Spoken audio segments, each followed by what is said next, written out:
He saw her by the coffee machine, balancing a tray and a smile that didn't reach her eyes. The last time Nathaniel Harrington had looked into Adele Bennett's eyes, they were daring him to beat her at something, anything, and the world was still small enough to fit inside a high school gym. Now, the world had expanded into glass towers and boardrooms and quarterly calls, and here she was under the fluorescent buzz of a midnight diner, wearing an apron that had never known the word destiny. Before we begin, if this kind of story speaks to your heart, feel free to share where you're watching from. It's always beautiful to see how far stories like this can travel. Enjoy the story. The Halcyon Diner was a chrome-edged relic pressed between a pawn shop and a vape store. Its windows always glowed like an aquarium at night, trapping the city's neon in its panes.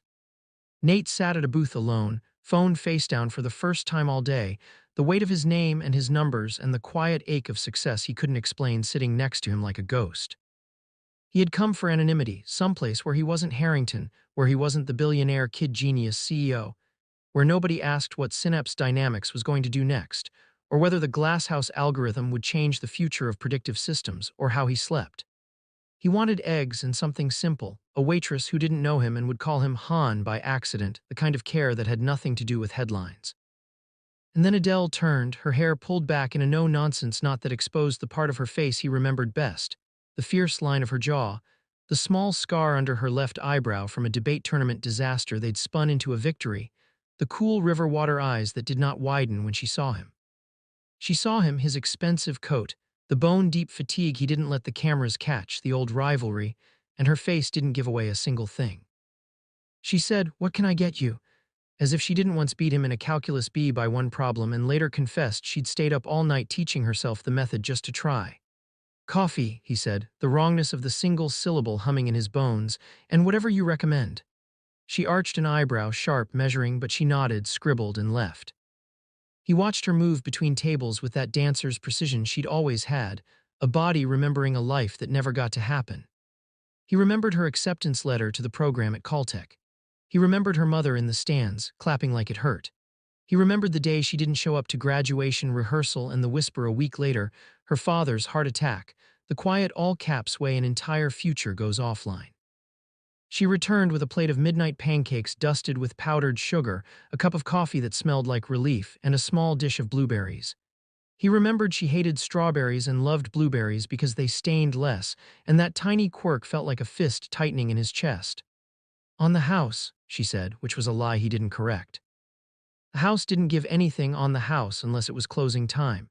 Her eyes flicked to his hands, the ugly blue vein of hard-won solitude in them before she looked away. "You look like you could use starch."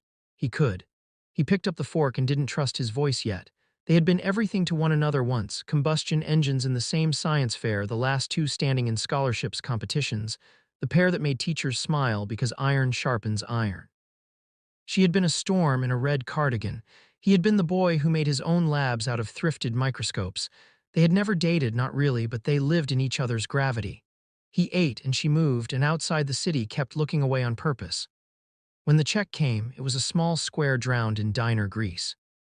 Nathaniel slid his black card between the cracks, left a tip so large it felt like an apology and a dare, and tucked his business card under the syrup bottle. When she picked up the billfold, she saw the number and frowned, her mouth flattening into something complicated he remembered, pride even now, pride especially now. "Keep it," he murmured. "It's just," he stopped, "just what? Guilt. Nostalgia, the sum of all the unsaid things?" "Keep it," he said again, quietly, like a promise he hadn't even made yet.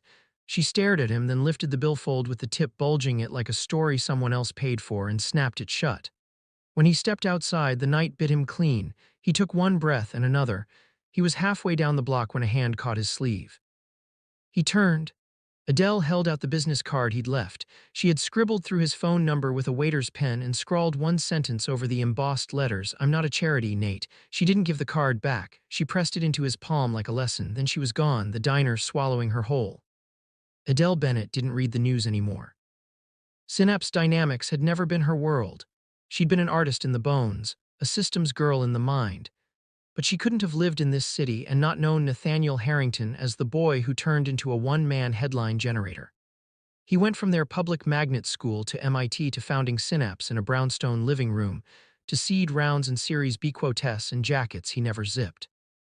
He turned every boardroom into a dialect no one else could speak, and then he turned it into money.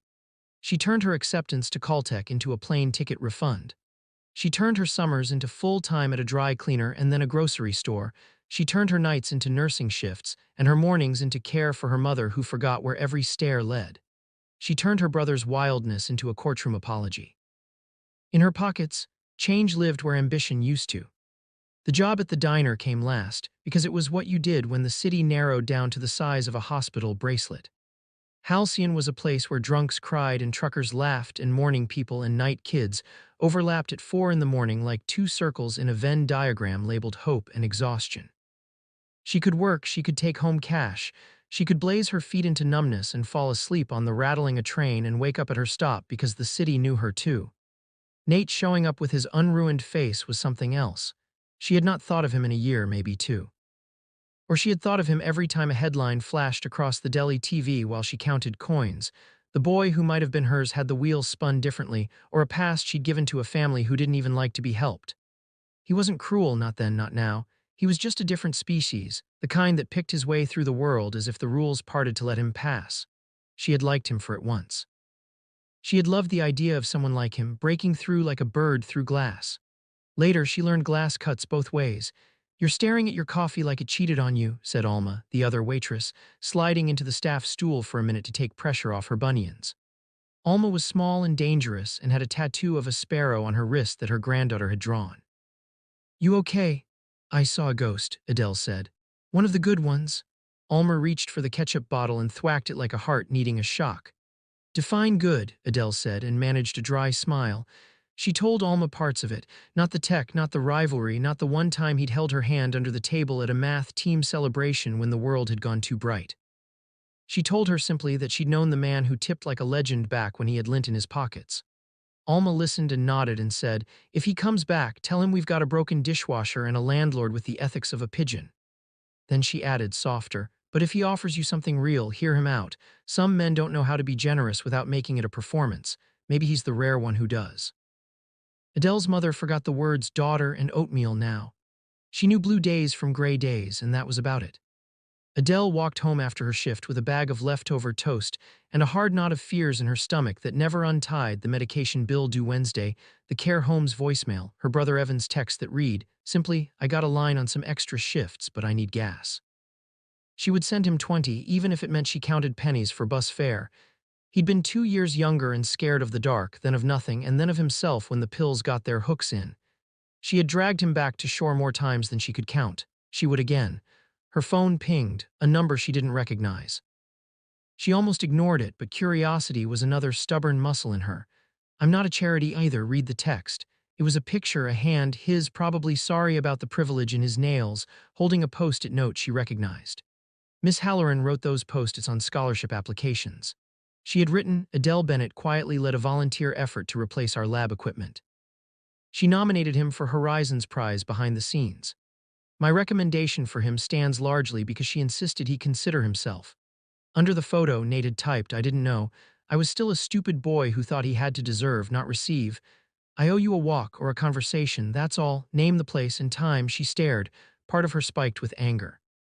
She didn't want to be thanked for saving him from a stubbornness he'd worn like armor. But the other part, the hungry, thoughtful part that missed complexity like oxygen, flared. The words typed themselves and waited on her screen like a decision. She deleted them, typed again, deleted again. Finally, she wrote, "Meet me tomorrow at the Bodega on 8th and Carmine. Noon, don't be late. If you bring a bodyguard, I will turn around." "Deal," came the reply in less than a minute. "I don't have a bodyguard anyway, just a calendar that wants to eat me alive." She put her phone face down and watched the ceiling until the city light turned to morning's pale.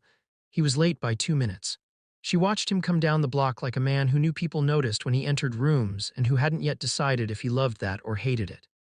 He wore a navy peacoat, his hair too long for boardrooms and a feeling he couldn't shake like the tail of a kite. The bodega was cramped and its owner, Karen, loved to talk about cricket with anyone who would stand still. Karen loved Adele, who could listen like it was a science, and he tolerated Nate, who kept looking at the coffee machine like it was going to judge him. They took their cups outside and stood under the awning. It started to rain, fine mist that made the street look like it was learning to dissolve. I was serious, Nate said finally. I didn't know about the Horizons Prize. I didn't know you. I didn't do anything noble, she cut in.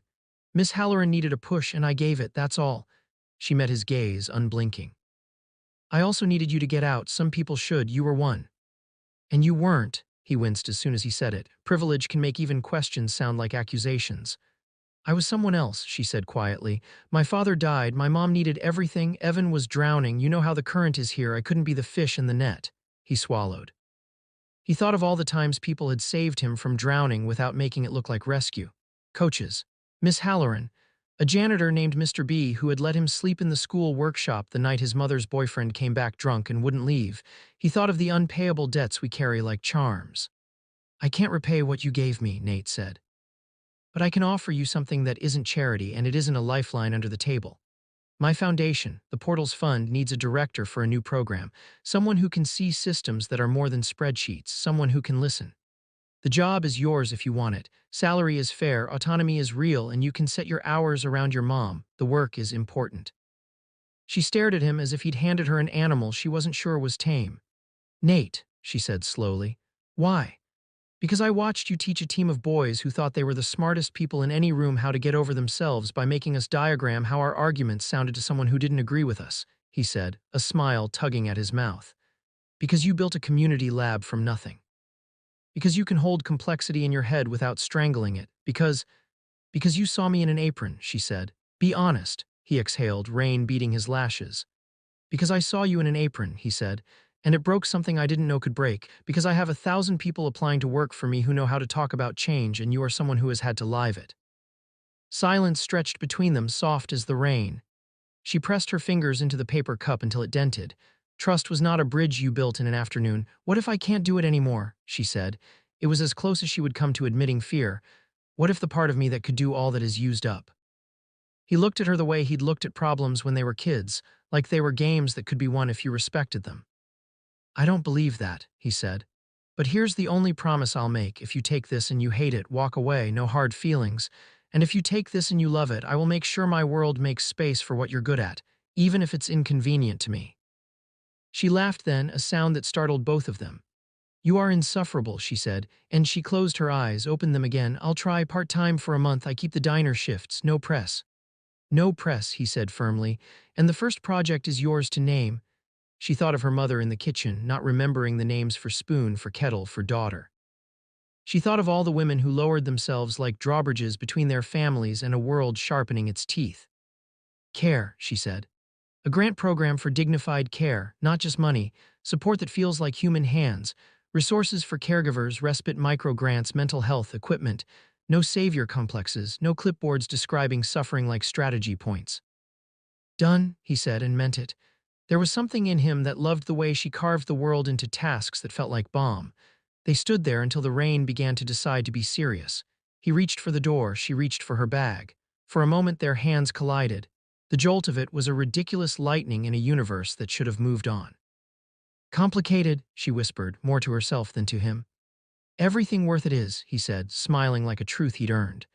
The Portals Fund occupied the top 2 floors of a refurbished warehouse with trellised ivy and an elevator that sang the blues when it worked. Nate had set it up after the Series C, when he still believed in spending money to make something softer. He spent most of his time at Synapse Dynamics, which sat on the other side of Manhattan like a spaceship with an espresso bar, but Portals was where he let himself be something other than a platform release calendar. He named it Portals because he liked the idea of doors to other lives, and because his therapist told him naming things mattered. Adele walked into the office like a soldier who had traded armor for a cardigan. The staff there were too polished by half, gallerinas with business degrees and policy kids who wore their earnestness like a badge. She wanted to like them. She also wanted to throw something every time someone said impact like a brand.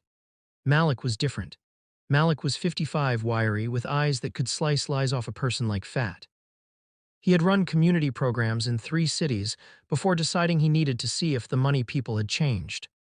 They hadn't, mostly, but he had stayed because occasionally they hired someone like Adele. He briefed her without condescension. He asked questions and waited for answers. He put her in a chair and told her she could get up as often as she needed to. You can freshwater an ocean with a teaspoon if what you pour is clean, he said on her first day, handing her files. We are teaspoons. The trick isn't more water, it's clean water. Don't let anyone fool you that this is anything but that. She started small. She mapped caregivers' networks, tracing support groups and hospital discharge planners and community pastors into living webs. She listened. She designed the application process to be 3 questions and 1 phone call.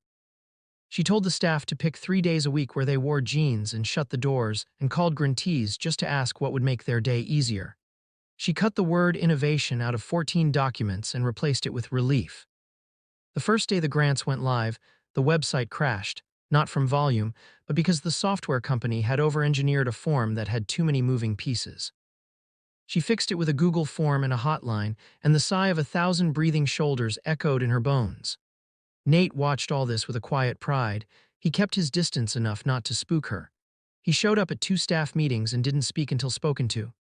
He watched her talk to a mother of 3 whose own mother needed a chair that would tilt without breaking her hip, and he watched Adele not say we can afford it, we can afford everything. Instead, she said, "Tell me what scares you most at night," and when the woman started to cry into the phone, Adele slid the Kleenex box closer to herself, as if the gesture could reach through glass. At night sometimes, after she'd put her mother to bed and checked Evan's location a dozen times, she would open her laptop and make art the old way. A friction pen on a cheap tablet, lines tessellating, roads and waterways turning into veins over the map of a city that only she knew how to read. The series became a habit, city maps in the shape of starlings, of river deltas, of neural nets. She had always loved the way patterns repeated from a dendrite to a street grid. "Show me." Nate asked once, voice tentative. He had come over with Thai food, eyes bruised with a pending launch, shoulders tired under a sweater that meant he was hiding. She hesitated, then turned the screen. The map on display was called 15 Minutes. It showed the neighborhoods within 15 minutes of the Halcyon Diner by foot, by bus, by bike, by subway, by car. Each method was a different color. Each line was marked with names of the women who worked the breakfast shift at Halcyon and where they came from and how long it took to get home. In the middle, a single cup of coffee, hand-drawn, anchored the world. "This is more than lovely," he said. "It's a way to see a life that doesn't get a PR team." She smiled, a little surprised he had found the right words. He handed her a spoon to share the coconut ice cream. They ate in quiet companionship. Complicated still. Worth it, maybe. Damien Croft entered their orbit on a Wednesday in late spring at a donors' dinner thrown by an arts nonprofit looking for a sponsor for their Tech Plus Humanity gala. He was good-looking in that replicable way success consultants taught, perfect hairline, a suit the color of forget-me-nots, expensive shoes that made no sound on floors. He ran Apex Analytics, a company with a product for everything and a heart for nothing. He and Nate had sparred in the press, in bids, in meetings where the only art was the fake kind on the walls. Damien gravitated to Adele like a bee to a red flower. He was too smooth by half, but even that could charm when someone hadn't been courted in a long time. He stood in front of her foundation project board and asked questions that sounded as if he'd done his homework. He knew the right terms. He laughed at the right time. He told her he had a friend who ran a small gallery, someone who loved data art, someone who would get her maps. "Are you showing anywhere?" he asked. She shook her head. She laughed, embarrassed. "I don't show, I barely make these, they're unprofessional." "Unprofessional is a synonym for genuine," he said with a note-perfect pause. "Show them, people need to see the world the way you do." She glanced at Nate across the room. He was in a fundraising conversation with a woman whose bracelets could buy a car. He glanced back at her, and in the glance was, "Be careful, be bold, be yourself, don't let me get in the way, tell me if I am." She took Damien's card. Later, she showed it to Malik. He raised an eyebrow so sky-high it could shelter pigeons. "Croft's a snake," Malik said. "But even snakes sometimes find small sunny patches. If there's a gallery, check the gallery, get everything in writing. And don't install anything they hand you on any device you use at work." She promised. She meant it. She kept the promise at first. The gallery was called Arachne, too clever by half, a name that told the whole story if you knew how. It was tucked into a street that looped around itself like a question mark. Inside, the concrete floor was cool, the air smelled like pine and varnish, every surface reflected money. The curator was a young man named René, with the startled air of a deer and the wardrobe of a scarecrow dressed by Vogue. He loved her work. He loved her work so much it made her blush. He walked her through the walls he wanted to give her, the separate rooms for the series she called City/Cell/C, the installation he imagined with projectors that would make the maps breathe. "We need high-resolution renders," he said, apologetic. You have the files. We can help you prepare them. Our printer does 60-inch archival. Archival. The word made her heart hiccup. This had not been a dream she had permitted herself in years. She brought a portable hard drive with the art files, nothing else, and they took it, promised to copy and return, and gave her a small USB with a calibration app for projection in case she wanted to preview the installation in the space she'd be showing it. The USB sat on her table for 2 nights. She drifted around it like it was an insect that might sting if you breathed on it wrong. She knew better than to plug unknowns into her laptop. She waited. And then she plugged it into her old personal laptop, not her foundation machine, because sometimes you want to believe a thing that might change your life knows how to be gentle. The app opened a window with colors and grids and instructions to allow it to access her camera to calibrate projection, to connect to a local network if available to test connectivity. She clicked through. Nothing exploded, nothing broke, nothing flashed. She unplugged. She exhaled. That same night, she went to Iraq for a small private salon. It felt illicit and delicious to be a person who had a gallery to go to. The crowd was sleek and used to cheese that cost more than the dinner she ate every night for a week. People asked her about her maps. She answered, shy, proud, terrified, real. There was a network art installation at the back, a wall that turned names and emails and LinkedIn credentials into a living web with lines that pulsed as people moved. Come add your data, a sign chirped. Help us map our connection. It was stupid, it was invasive, it was irresistible. She used a throwaway email. She did not use her Synapse credentials. She left her phone on airplane mode. She did not trust. Some part of the story, though, had already written itself in the gallery's wiring. The week after Iraq felt full of good. She met with caregivers around folding tables. She went home and made toast for her mother. She kissed her brother's forehead as if token affection could ward off relapse. She went for a run and the sky was so clean it looked like someone had washed it while she slept. On Monday, Synapse Dynamics head of security, Mona Patel, called her into a conference room and shut the door. Nate was already there, standing, hands on the back of a chair, the posture of a man bracing for impact. CFO Leela Chen sat with a tablet precariously balanced on her knee, always efficient, always 2 emails away from a takeover. Mona's jaw ticked the way it did when she wanted to bite someone and had no legal way to do it. We have to walk you through what happened, Mona said. I'm sorry. Adele's stomach went cold. She sat. She arranged her hands flat so they'd be still. 3 nights ago, Mona said, someone used your credentials to access our codebase from a remote location. They downloaded modules from Glasshouse. The core algorithm, Leela said, not unkindly but with no time for translation. We have logs, Mona continued. We have IP addresses. We have footage from a camera outside your apartment that shows someone using a laptop that we believe is yours. The downloads occurred between 112 and 117 a.m. Adele's mouth was dry. I was sleeping, she said, and her voice sounded like it came from the next room. I was home. You were, Mona said. We checked your building's entry logs. You came in at 11:08 after your shift and didn't leave until morning. We also have network logs showing a device on your Wi-Fi connecting to an unknown SSID at 111. SSID? Adele asked, because if she didn't talk, she would forget how. A Wi-Fi network broadcast name, Mona said quickly. It says Exhibit 5G. The name snapped a line taut in Adele's head. She saw white paint and steel and a wall with a network art installation sign. She tried to keep her face still. Okay, she said. Okay, that's the gallery, Iraq, and they had a network thing. I didn't log in with anything real, she added, desperate.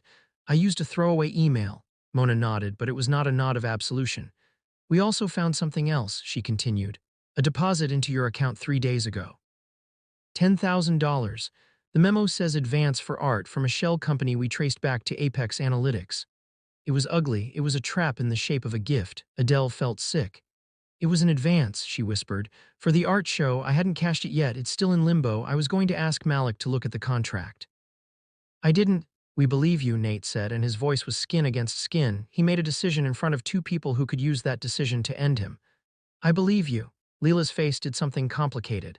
Belief is not a strategy, she said evenly. We have obligations to the board, to our clients. We can't not act because your heart says so. Mona's eyes softened, just a whisper. We're going to suspend your access while we investigate, she said, the words tasting like ash. Effective immediately. You're not fired yet. I will. Let me do my job, Adele said, because everything inside her was screaming and she needed to hold on to something that wasn't panic. Let me help you find out how it happened. No, Leela said sharply. You are a subject of the investigation. You do not get to run it. Then let me defend myself, Adele shot back, the steel in her fracturing showing at last. I am not going to sit in my apartment and watch the worst version of me trend. Nate looked at both women, his mouth a slash. We will do both, he said. Mona will lead, Adele will cooperate, and I will make sure we don't crucify an innocent person to make our shareholders feel safer. You're on a tightrope, Leela said. Try not to perform on it. Always, he said, and it was not actually a performance. The story traveled like stories do. Someone at the gallery laughed with someone at a bar. Someone at Apex accidentally CC'd a journalist. Someone on a forum posted a photograph of Adele leaving the gallery, and in the way the camera caught her profile, sharp, fierce, beautiful, you could tell the picture had been taken to hurt. Her brother texted, "You okay?" She wrote back, "Not yet." That night she walked the city until her feet were blisters inside blisters. She ended up at the Halcyon Diner because the body remembers its safest places. Alma made her sit and drink tea with lemon, then slid a plate of fries over she didn't order. She held Alicia's hand under the counter and didn't speak. Sometimes comfort isn't speech. It's the weight of another palm on yours in a room where the wind can't blow you over. Nate showed up at her door at midnight with his stupid hair and his stupid heart and a brown paper bag that held a cat-shaped stress toy because he didn't know what else to do. She let him in. She didn't let herself collapse. I need to outthink a snake, she said. Damien Croft did this. He did it neatly. I want to untie the bow. He sat at her table and spread out timelines. He reached out to Ciro Valdez, Synapses off books wizard, as brilliant as he was brittle, a man who could read code like scripture and who only listened when you spoke in syntax he respected. He was waiting at the foundation office when they got there, sipping tea, a blanket around his shoulders like an effect more than a necessity. Someone rode your devices home, Ciro said, his voice as flat as a metronome. I traced packets. The Exhibit 5G network used a captive portal to push a script. It sat quiet until you connected to your home Wi-Fi and then phoned home to a command and control server on a VPN masquerading as a printing company. Did anyone from the gallery call themselves a printing company? Nate asked. A lot, Adele said, a bitter laugh inside the words. They told me I'd need to color calibrate for the printer. Ciro nodded. Classic social engineering, he said. So they grabbed your cookies tokens, any sessions cached. They likely used OAuth tokens from your foundation Slack, which loops into our systems. Even if you didn't type a password, if a session was alive, they wrote it. They exfiltrated a small portion of Glasshouse, enough to pivot their tech, not enough to use without fingerprints. He smiled then, a slow, awful smile that made you understand why monsters feared nerds. That's where we win. How? Adele asked. We seeded Glasshouse with watermark test cases months ago, Nate said, eyes brightening like a man who'd found the thread in a knot. Easter eggs. The provenance kind, we built a bed of data, a weird, very specific dataset that triggers an output pattern only our code produces. It's not a backdoor, it's a signature. If Apex used our code, we can prove it in court and in the press. But we have to get them to run it, Ciro said. Which they won't if they suspect, so we make them not suspect. We seed a story, Adele said slowly as patterns formed. We leak that we're rolling back our latest build. We look weak. He'll push a demo. He'll want to jump the gun. We send the dataset to someone he can't ignore, disguised as something he won't resist. A grant application. Malik said from the doorway, startling them all. He had brought coffee. He had brought himself. A request he can't reject, Department of Commerce maybe, requesting a demo on a dataset for a pilot program. He's been courting them for their regulatory cover. He'll roll out his new features to show off. Nate's mouth went crooked. We bait him with legitimacy. Do you have contacts? Adele asked Malik, hope and fear cracking in her. Everyone knows I used to know someone, Malik said with false modesty. We'll make it happen and we'll make sure it's squeaky clean. We're not playing at the edge of the law. We're walking down Main Street with a camera. It took 10 days. 10 days of bad headlines, of white-knuckled board calls, of Leela sending Nate texts like, stop being noble, be smart, and then if you can be both, do that. 10 days of Adele catching the subway to sit with her mother and warding off the press like a pack of barking dogs, of Evan calling to apologize into her voicemail for things he didn't do and couldn't fix, of Alma packing her an extra sandwich. In that time, Arachne sent a cheerful email with a contract. The terms were insulting. They owned her work in perpetuity, allowed to use her name and image in marketing, pay her a pittance while they sold prints for thousands. Adele printed the contract, took a red pen, and bled over every paragraph until it died. She brought the corpse to Nate's lawyer. Damien sent flowers, ridiculous, white peonies like the inside of a wedding cake. She left them on the stoop for a neighbor. The Department of Commerce request was drafted by Malik with the exact cadence of bureaucracy. It was sent by a deputy undersecretary who owed Malik's cousin a favor and who, coincidentally, had a bone to pick with Apex after a mean-spirited offhand comment at a panel. It asked for a demonstration of Apex's predictive synthesis engine using a large, anonymized dataset of municipal records. The fractal dataset, as Adele started calling it. It looked boring. It was anything but. The dataset encoded the map she'd made of 15 minutes, its patterns woven into the noise, a master key hidden in a city's arteries. Damien could not resist. He was not a cautious man. He was a man raised on getting away with it. He accepted. 2 days later, Apex announced a landmark demo for investors and federal observers at a swanky ballroom with purple light and too much money in the floral budget.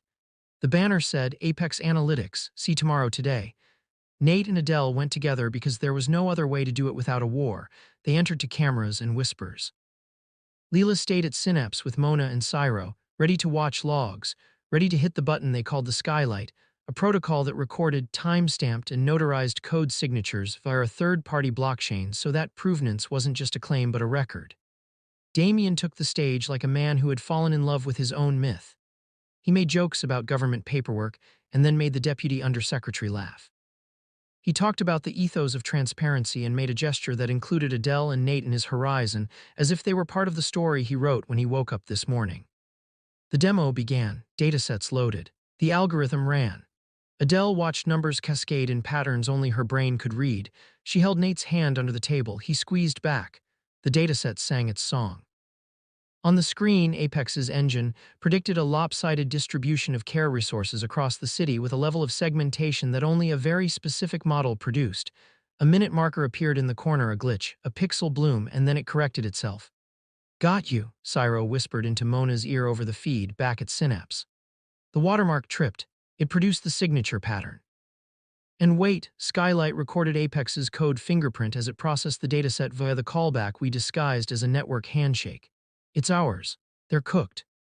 Damien concluded the demo with humble brags and a slide about ethics and partnership that would have made a statue roll its eyes. The deputy undersecretary thanked him for his time, then thanked him again, stiffer, and asked him to remain for a conversation with her team. The investors in the room looked at each other and then at their phones with the flat humor of money reassessing its loyalties. The press release went out from Synapse within 20 minutes. It did not crow. It did not gloat. It documented. It included diagrams and timelined logs and a meticulous explanation of how watermark fingerprinting works without revealing any of Synapse's secret sauce. It stated quietly that a competitor had used code that bore the indelible signature of Synapse's proprietary algorithm in a public demo in front of government officials. It stated that Synapse was pursuing legal action.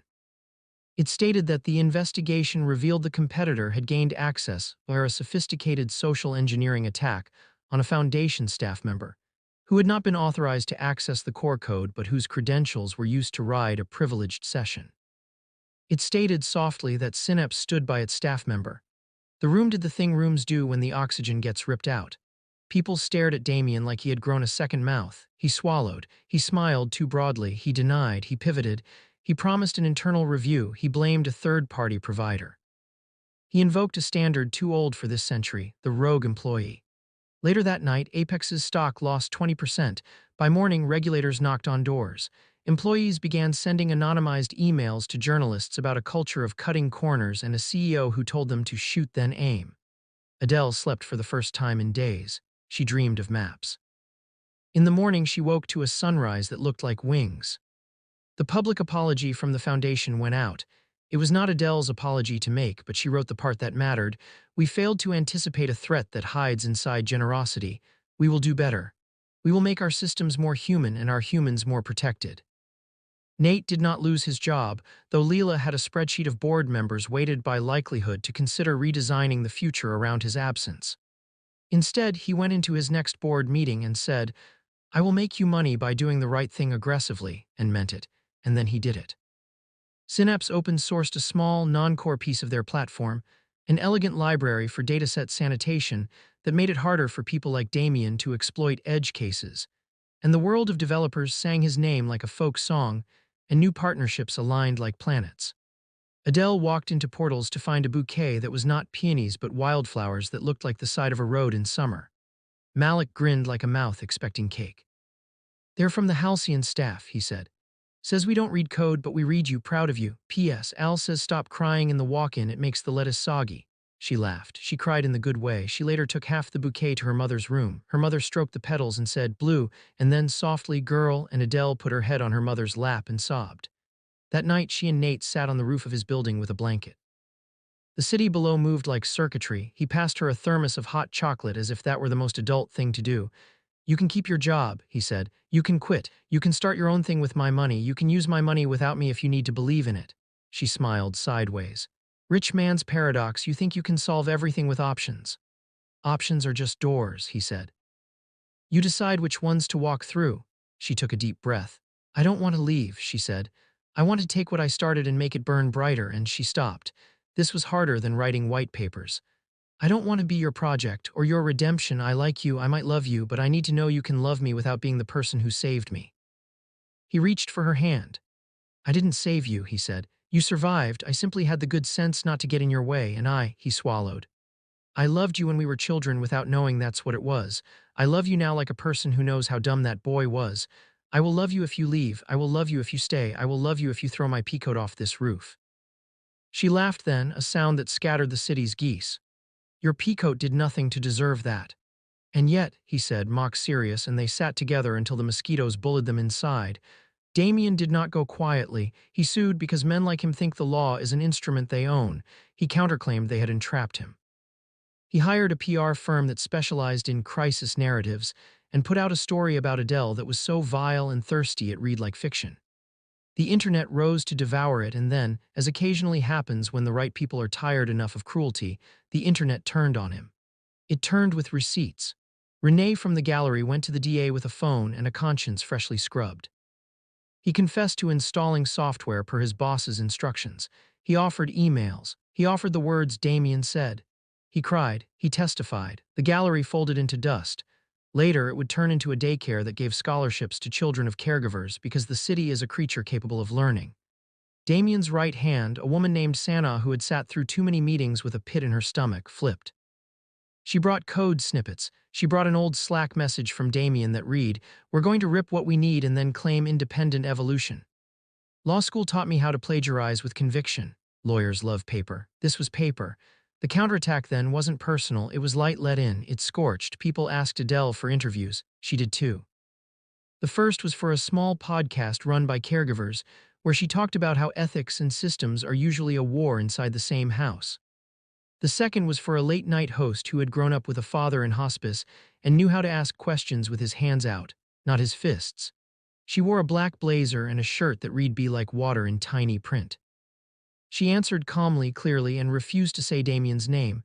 She had her show, too, because of course she did. Not at Arachne, obviously, at a community center on 10th that smelled like chalk and old light. It was crowded with the kind of people who take the bus out of love. Her maps stood by windowsills and basketball hoops. There were no spotlights, there were chairs. Children traced the lines with their fingers the way children will. On one map, 15 minutes, someone pinned a note. "This is where I'm going to get better." Nate didn't make a speech there. He brought a broom at the end and helped sweep up. Then he bought a print while trying not to look like he was buying a print. Everyone saw, everyone pretended not to see. That's love in a city. A year passed without asking permission.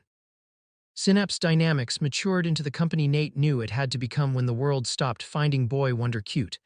Leela took over more of the operational center. Cyro lived in a cabin on weekends and sent code from a porch with a raccoon he named Chairman Meow. Mona ran security like a quiet rebellion. The Glasshouse algorithm changed more lives than it ruined. The Portals Funds Care Program funded 30 organizations, 100 microgrants, and 1 hospital wing renovation. Adele became its director in truth. She hired 2 women straight off the halcyon floor. She paid them what their knowledge was worth. She showed up at meetings with a notebook and left with to-do lists that were mostly phone calls. She measured success in fewer panic attacks and more nights of 8 hours. She and Nate loved each other without press releases. He learned to show up when he said he would. She learned to say what she needed before her mouth turned to salt. They had a fight about money that lasted 3 days and ended with a spreadsheet and a hug.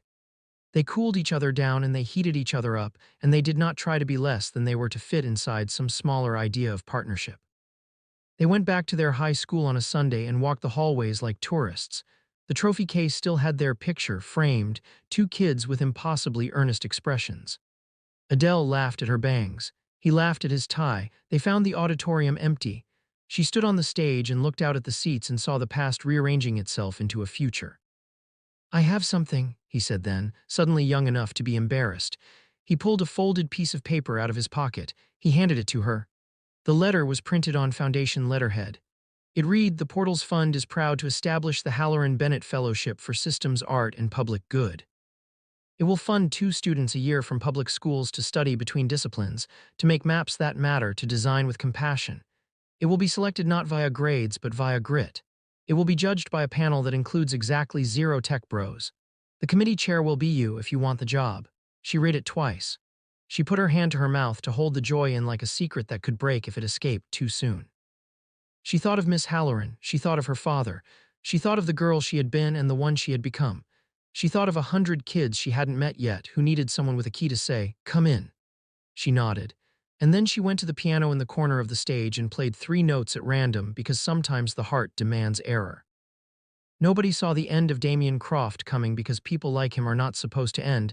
They are supposed to sell their story to streaming networks and marry actresses and start podcasts and write books about optimism. He did none of that. He took a plea deal because the law had sharpened its teeth. He disappeared to a country with beaches. He found that the sand still got in his shoes and the ocean still didn't care. One day, Nate read a 2-line article that said Damien had opened a dive shop and wondered if maybe that was the best ending some people deserve, to be harmless for a change. The Halcyon Diner got a new dishwasher and then a new lease. Nate did not buy it. He invested in the block, yes, but he made it so that the landlord couldn't raise the rent out of spite, and then he stepped back. Adele threw the Halcyon's own grant proposal into the Institute because it felt deliciously right. Adele's mother had a good year. There were blue days and there were gray days. On a blue day in late autumn, she looked at Adele straight and said her name, which she hadn't done in a while. Adele cried in the kitchen until the kettle boiled dry. On a gray day, Adele held her hand and told her stories about maps until her mother's breathing slowed. Evan stayed sober. He relapsed once. He called. She came. He cried. He got up. He went to meetings forever because meeting forever is what being alive sometimes takes. Nate took Adele to a park in winter, no ring, no performance, no flash. He made a speech with 3 sentences in it.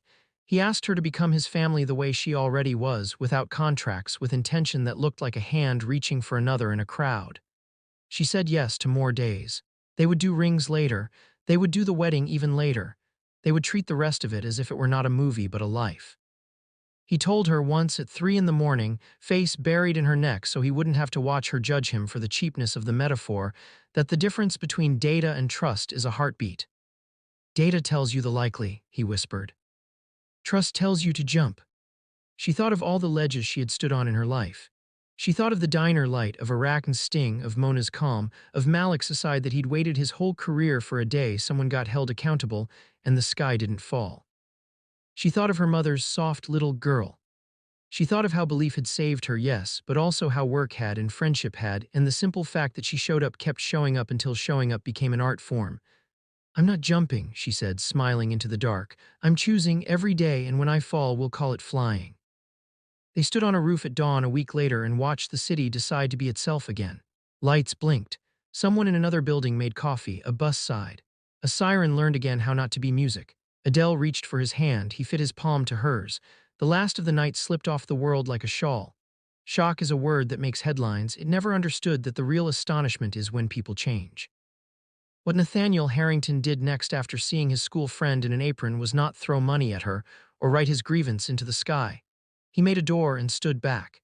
He believed a woman over a machine. He bet his company on the texture of person he once knew and still did. He turned away from the kind of power that demands obedience and toward the kind that multiplies when you give it away. And Adele, whose life was always going to be wilder than the one she got, took it back. She did not become who she would have been. She became who she was.